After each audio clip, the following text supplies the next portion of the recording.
Senhor esteja convosco. Proclamação do Evangelho de Jesus Cristo, segundo Mateus. Glória a vós, Senhor. Naquele tempo, a mãe dos filhos de Zebedeu aproximou-se de Jesus com seus filhos e ajoelhou-se com a intenção de fazer um pedido. Jesus perguntou: "O que tu queres?"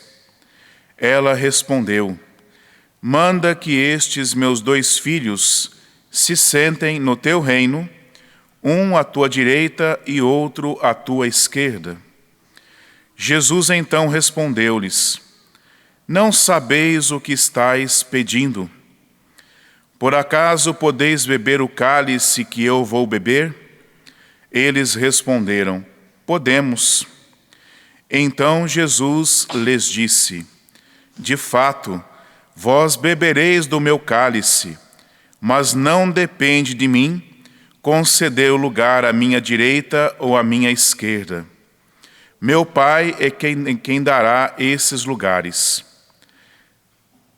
para os quais Ele os preparou." Quando os outros 10 discípulos ouviram isso, ficaram irritados contra os 2 irmãos. Jesus, porém, chamou-os e disse: "Vós sabeis que os chefes das nações têm poder sobre elas e os grandes as oprimem.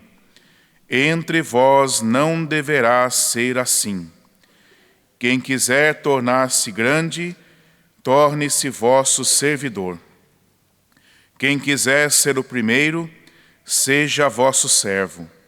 Pois o Filho do Homem não veio para ser servido, mas para servir e dar a sua vida como resgate em favor de muitos."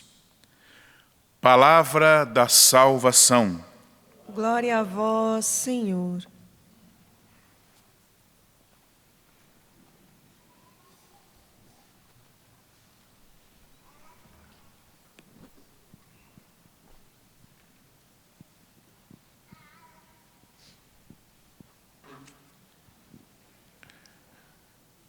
Celebrando nesta manhã a festa do apóstolo São Tiago, é muito importante ver o quanto a liturgia nos coloca uma profunda reflexão sobre o exercício da autoridade, sobre o ser igreja, sobre o ser comunidade de fé, ser igreja de Cristo.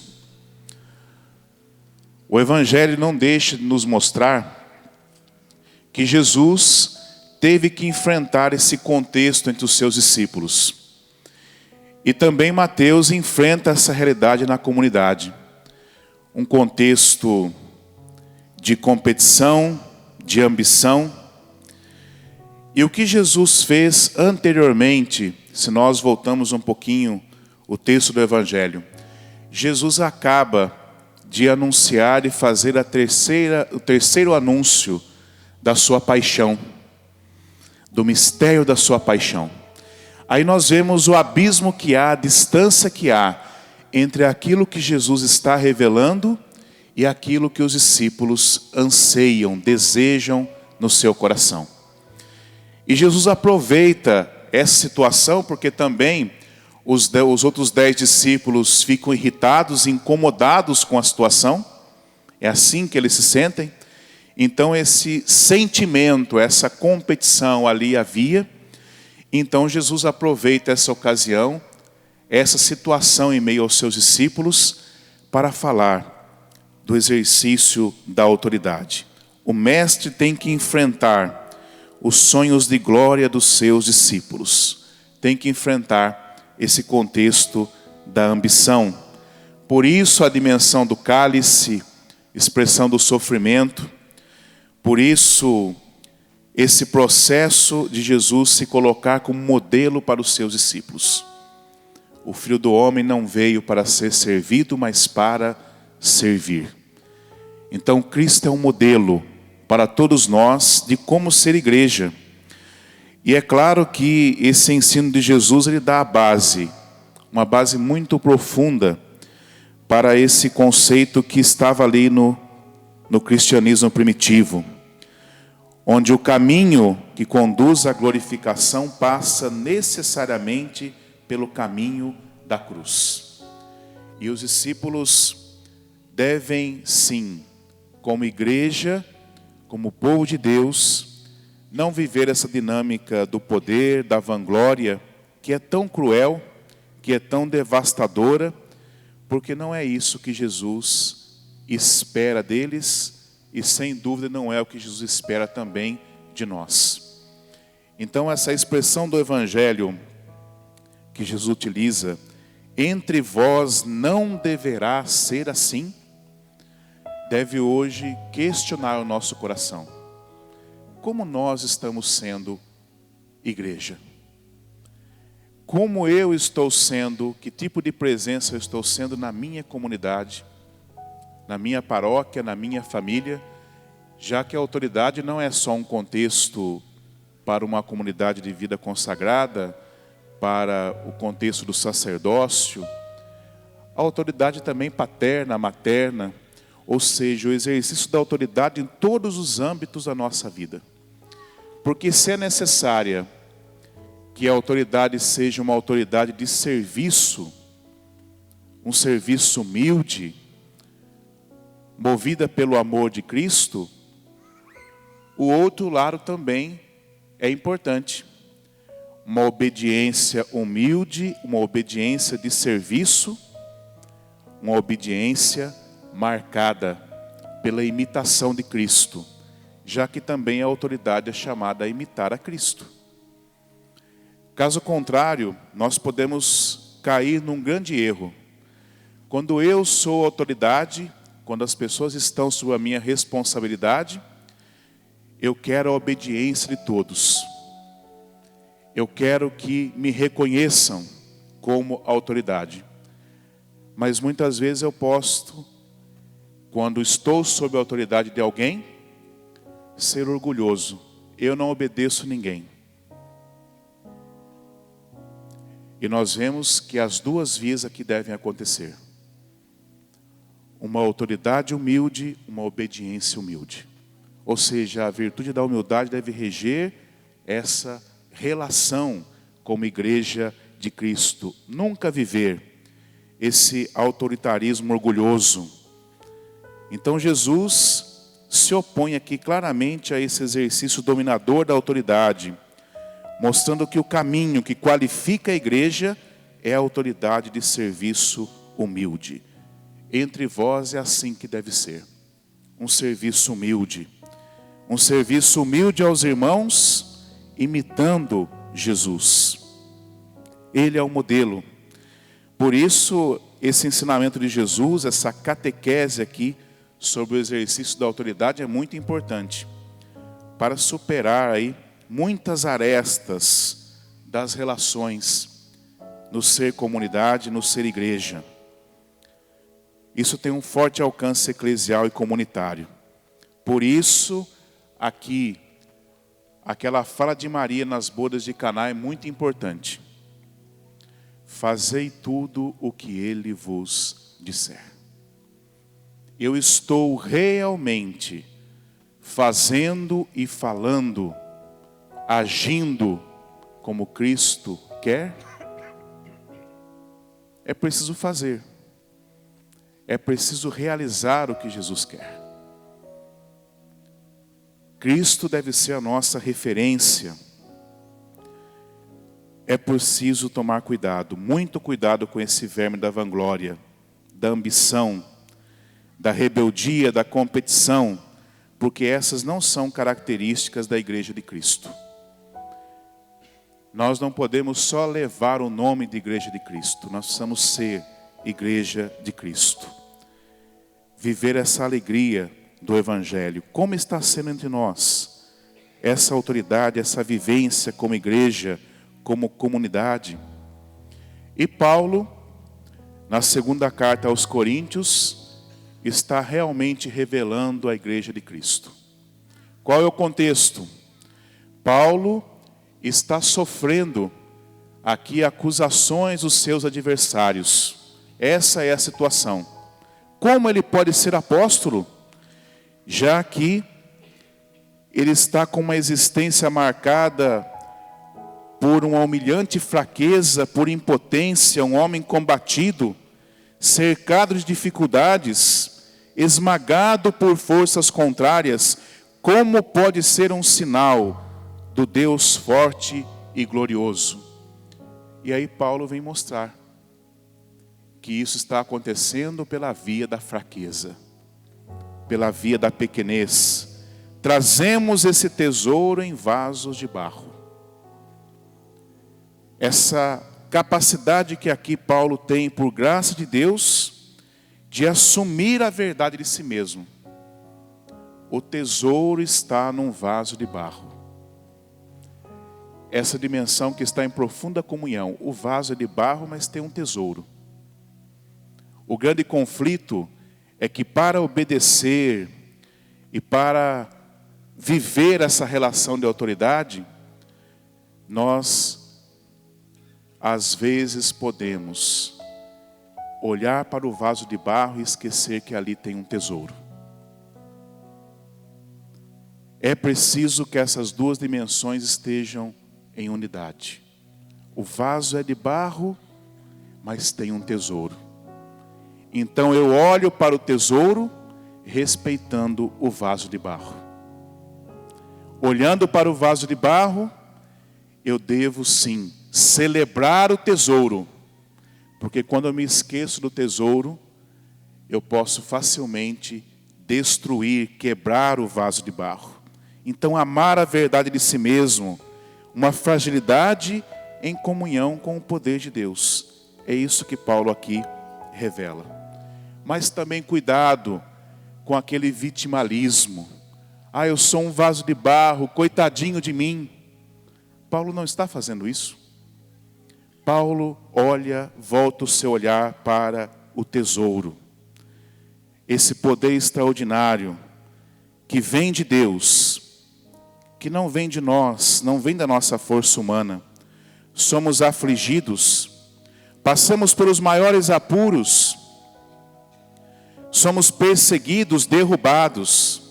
Mas veja o outro lado que Paulo coloca. Mas não somos vencidos pela angústia. Não perdemos a esperança. Não estamos desamparados. Não estamos aniquilados. Ele assume com toda a maturidade o conteúdo que é o tesouro. Paulo está falando de uma profunda doação no amor, onde as atitudes mesquinhas, egoístas e até mesmo vitimalistas são superadas. Assumir essa verdade de si mesmo, viver o ideal de Cristo, que é sim esse coração voltado para o amor.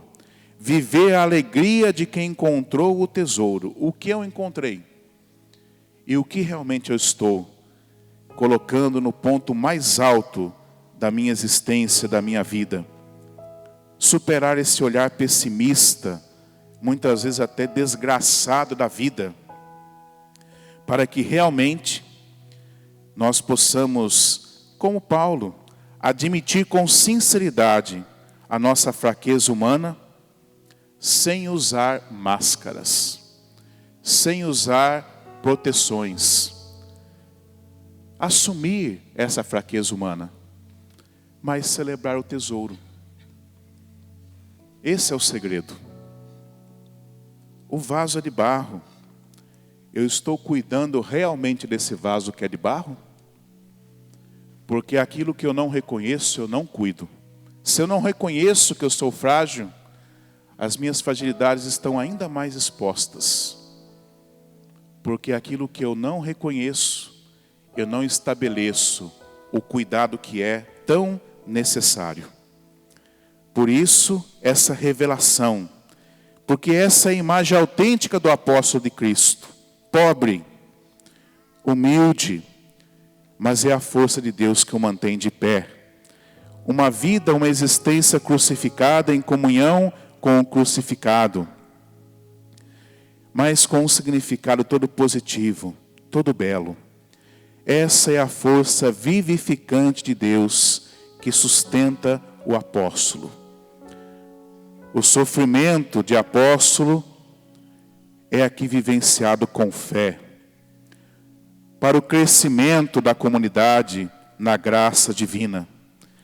Então, já que a autoridade deve ser de um serviço humilde, também a obediência deve ser humilde. E com isso, Paulo, ele cala aqui os seus adversários. Realmente, é fragilidade, é fraqueza, mas nós pregamos o Cristo crucificado. Meus irmãos e irmãs, peçamos nessa Eucaristia a graça de nós realmente assumirmos que somos um vaso de barro. Mas vamos assumir também o tesouro que está dentro desse vaso. As duas coisas devem ser assumidas para viver como igreja de Cristo. Reconhecer o tesouro, respeitando a fragilidade do barro. Respeitando a fragilidade do barro. Como esse respeito ele é importante, como esse respeito é fundamental para que nós possamos caminhar como igreja de Cristo. Nos perguntemos hoje nessa Eucaristia, como está sendo entre nós? O que está se visualizando? O que se está refletindo da vivência entre nós? Feche seus olhos um instante. Também você que nos acompanha pelo sistema Canção Nova de comunicação. Às vezes também esse espírito de competição, de vanglória, está no seu casamento, está na sua relação com seus filhos, está no seu trabalho, às vezes está na sua comunidade paroquial, enfim, está nas suas relações. Nessa Eucaristia, meus irmãos e irmãs, deixemos que a palavra de Deus nos modele, já que só o vaso de barro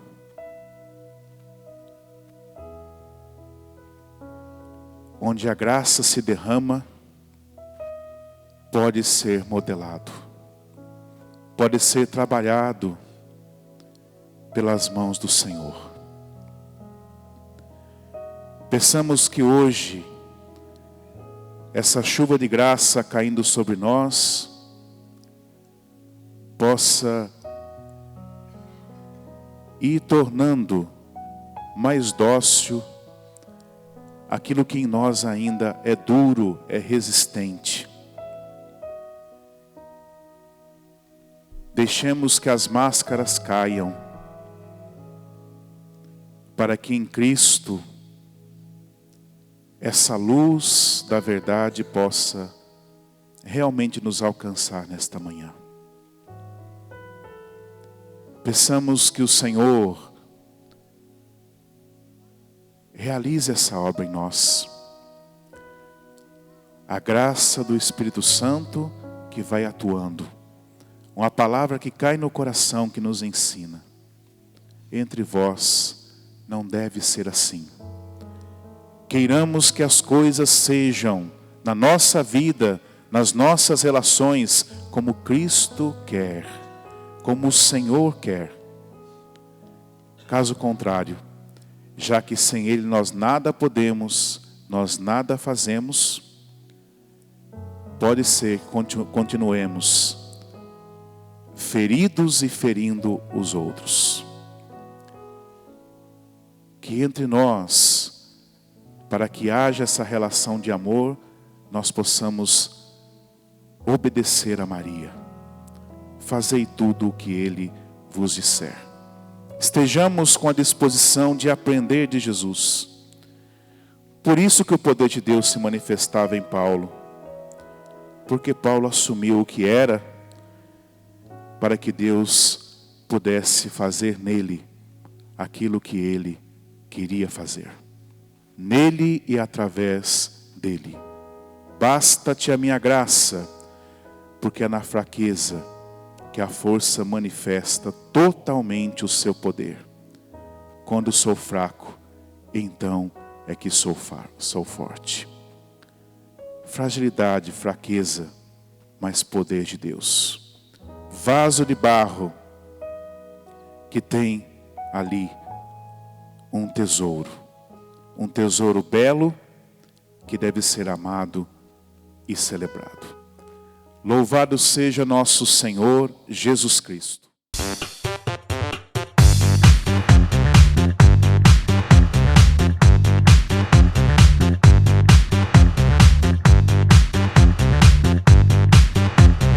cançãonovaplay.com. Assine já!